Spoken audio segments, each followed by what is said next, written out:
আজকে আমার জন্মদিন, আজকে আমি কোনো কাজে করবো না। আমি টিভি দেখবো। টিভিটা ছাড়ি দাও তো। হ্যাঁ, আমি কাজ করতে করতে মরছি, তুই টিভি দেখবি? আমার রাজত্ব চলবে।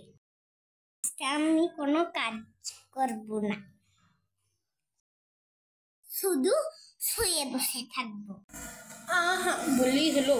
বিছানা থেকে না, আমি বিছানা থেকে নামছি।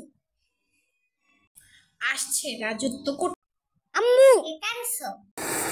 হ্যাঁ, এনেছি তো আমার ছেলের জন্য। কি আজকে তোমার জন্মদিন বলে কথা। কই কি দেখছি সুন্দর।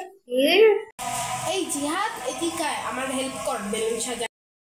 আমি বললাম না আজকে আমি কোনো কাজ করতে পারবো না, আমার রাজত্ব চলবে। তুই যদি আমার হেল্প না করিস তাহলে আমি বেলুন সাজাবো না। আমি তোমার হেল্প করতে, সাজাও প্লিজ। এই যে কেক নিয়ে আসছি, তাড়াতাড়ি আয় সবাই। আসছি।